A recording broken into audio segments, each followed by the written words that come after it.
You know, being a man is a privilege in our culture and almost all cultures on the planet.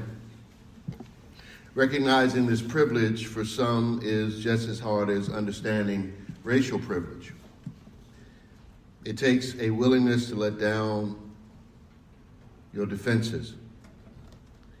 I want to first say that I like being a man. That being a man, that being male is good.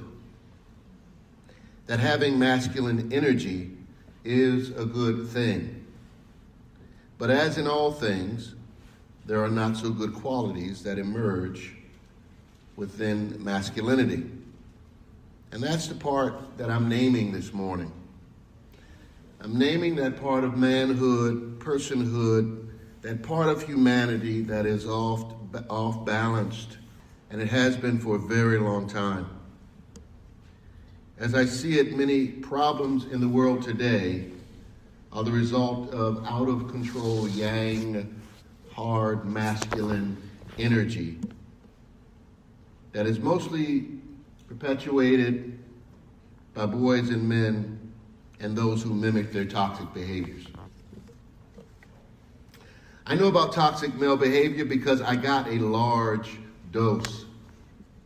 I've said many things that I wished I hadn't. I've used my manliness to suppress and control and dominate.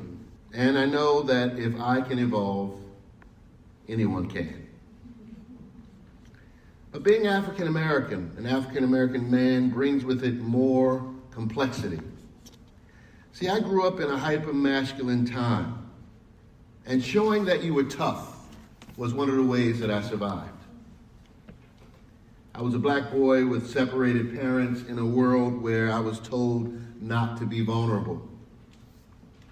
In my black community, where just a decade ago, before that time, black men were holding signs up. I am a man, just trying to be recognized as human beings. I am a man. Boys who became men but were brainwashed. From the brutality of chattel slavery, many of us learned all the wrong ways to be a man. So where I grew up, if you did not learn the real rules of male superiority, you were considered weak. My teachers, they were broken men in the neighborhood, trying to give us their best advice. Some were fathers in the home. They told us, as they told their sons, to keep her in her place. Those misguided men told me all of this toxic stuff because that's what they knew. That's what they were taught. This is how you survive. They were trying to help us with really bad advice. So I don't blame them, really. I don't. In particular, black and brown men in America are a reflection of the virtues and vices within dominant culture and vice versa. That stereotypical indictment about people of color and their families and communities, that they don't take care of their families, and all this other stuff you hear, is really an accusation against our entire system that created the epidemic of fathers not being in the homes with their sons and daughters. We're complicit. It's the pot calling the kettle black. So admitting that masculinity is a first world male problem that trickles down and is acted out in more susceptible communities, admitting this is the first step toward reconciliation and relationship building. And therefore, our central task as human beings today is learning to be in right relationship with others. We must learn how to create and maintain healthy relationships that are based in mutuality and reciprocity and respect, whether gender or non-gendered. As I alluded to earlier, black and brown men face an even more difficult obstacle in balancing their masculine energy because of the way the family was destroyed in slavery or through colonization. And white men, white people have to own up to their God-like power they've inherited,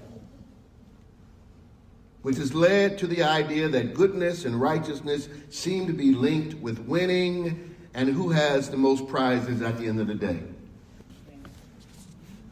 The victor claims the spoils, he takes the leftovers, and back in the old days, the spoils of war.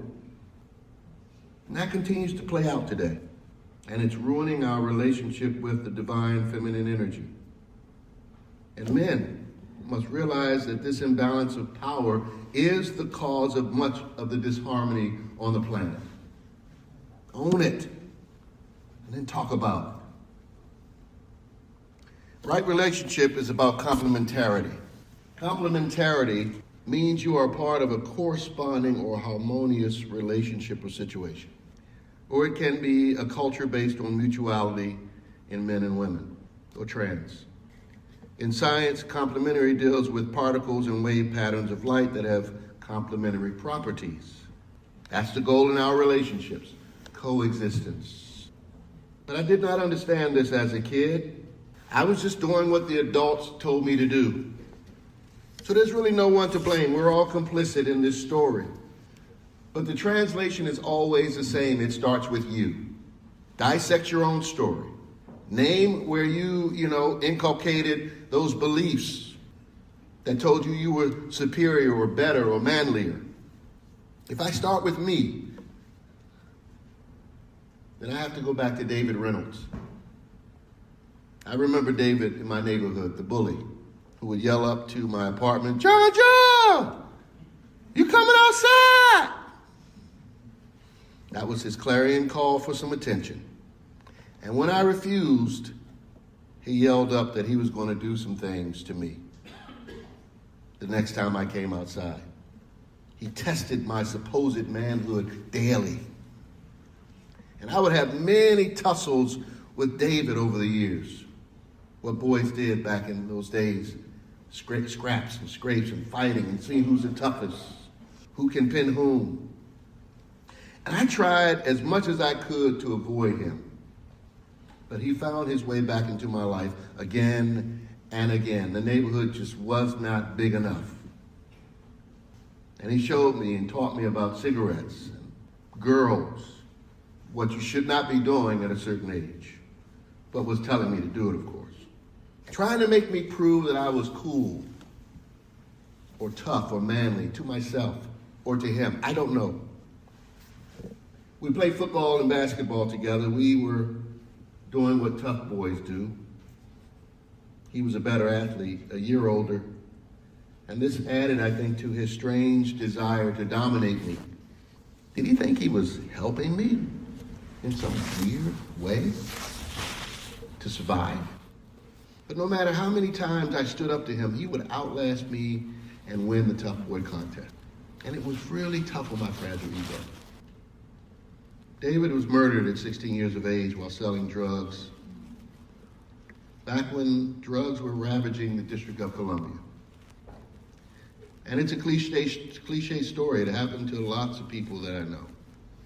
And David, I don't think he knew his father. His mother, anytime I was near his house, I could hear her yelling at him from the inside. He was always in trouble, always punished, grounded. And he did not know how to use his masculine energy for good because he was never taught. And it was clear that his mom was a broken woman. David wasn't mad at me because I didn't come outside to play. He was mad at his life. He was abused, traumatized. He wanted someone to love him and tell him he was a good boy. And I represented something good to him, I think. He would confide that in me at times. And those few and far between days when he would confide in me, I really, really liked him. For a day. On those occasions when I got the courage to say, "No, I'm not coming outside to play," he was hearing this: "No, I don't like you. No, I don't want to be around you. You're alone in the world. Nobody cares about you." That's what he was hearing. He was broken. And every day he sought to prove otherwise through his athletic prowess, or his boxing skills, or selling drugs on the corners. This is the real story behind many black men who have been corrupted by a system that teaches that manhood is brutality and dog eat dog. It does not create a whole and complete human being. So today I am still saddened when I think of the millions of Davids out there. And I really want to believe in reincarnation so that those souls will get another chance to learn how to be real boys and real men or women. They were taught this old school, they called it, form of aggression. And they never learned how to be real men. But what is a real man? I'm going to get to that. But I took those manhood tests I learned from the street, from my dad when I would see him on weekends, even from my mom, from the coaches I had. They were all father figures, just like the author of the book, Don McPherson. He had the same teachers in his life. And they said the same thing to him, that common colloquialism, you throw just like a girl. I heard it many times. I hated it. They were telling me I wasn't strong enough. There was no misinterpretation when you said that. If you can't throw the ball and catch it, you're weak. Now, the universe works in mysterious ways, so to get me to be able to preach this message this morning, I've come a long way with 3 kids. And my first kid, let me tell you, the toxic masculinity was there, and JT, who's 24 now, I picked up a ball and I threw it at him and it hit him right in the face. And I thought to myself, oh my God, he can't throw or catch. And I had to wrestle with that for years before I could love that young man for who he was. So, if you did not treat girls like objects, then you weren't good enough. You weren't strong. If you did not objectify, you were considered weak. If you only had one girlfriend, you were a church boy and weak. If your girlfriend was known to have had more than one boyfriend, she was considered a derogatory name. Leftovers. All of this trickles down from dominant culture and infects marginalized communities, and of course, it goes back up too. It's working both ways. And that's the Star of David. This is why the principle as above, so below is so important. The things from on top have an effect on the bottom, the things at the bottom have an effect on the top. You have to balance the energy. Dissect what creates a toxic masculinity. So let's name it. It manifests due to our need for control over people, places, and things. The solution to toxic maleness is not just changing what children play with and the colors they utilize. That's good too. It's not just giving boys more options for toys and games. It's also about managing how they interact, managing how men feel the need to be in control. And starting with our boys, telling them they don't have to have it all figured out. You don't have to be the leader. Paradigm shift. Because men have too much social and political control, which is creating social imbalances. Now, some people may not agree with this, but I like to go back to my friend Robin DiAngelo. She says, well, you think that the world is balanced, just ask your friends this question. Can men take away a woman's reproductive right? Yeah. And then she says, pay attention to the pictures of the U.S. Congress and the Senate and all the top positions in government. Can one group take away the rights of women and people of color? Yes. And if you look at the top corporations in this country, male energy dominates. Yes. And so as people of color, as women, there's a real fear that the Handmaid's Tale could happen. That corrupted men can take away our agency. Now that makes being a male, a white man, a little more uncomfortable right now. Some are fragile and afraid, and they should be. Because people all over the world are crying for relief from being dominated all across this world. But what is frightening for me is that those who are being dominated, when those who are dominating them get afraid that they're losing just a little bit, that fear can cause them to do some really stupid things. So I am praying every day that our higher angels will prevail in this time.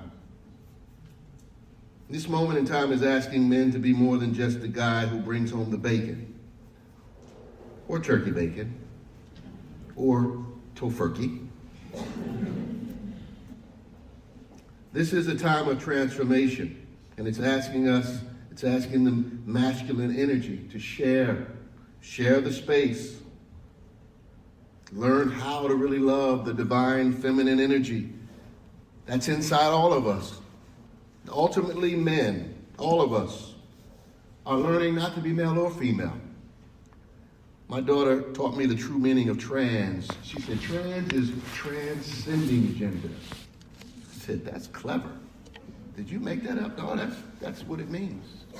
I'm going to transcend. That's the goal. We want to transcend gender. Yeah, I'll identify the way I want, but it's not about that. Transcend. That's the goal. And we're learning how to be not human beings, but humane beings. That's a t-shirt. We're learning how to build high-quality interpersonal relationships on the stuff that really matters. What's a real man? What's a real woman? What's a real humane being who seeks fulfillment, joy, and love? A humane being is one who is willing to live a life and try to do as little harm as they can, to not infringe on anyone's free will. And when two humane beings come together, something even more beautiful emerges: harmony. When the masculine and feminine energies are working in concert, it's like an effortless song. You know, you give up on being the winner in the relationship. Just let it go. Or being the strong, just let it go. Just focus on being present with the person or people that you love. Just let go trying to control things. Because you realize that aggression just creates more aggression. It just doesn't work. How many times do you have to do it? It doesn't work. And if you have a partner that can flow with you, then your life becomes a song. I was writing this and the hymn came to me, my life flows on like endless song. Above earth's lamentations, you catch the sweet though far off him that hails a new creation. That's you. That's rebirth when you're living in the balance and in the harmony. Good relationships.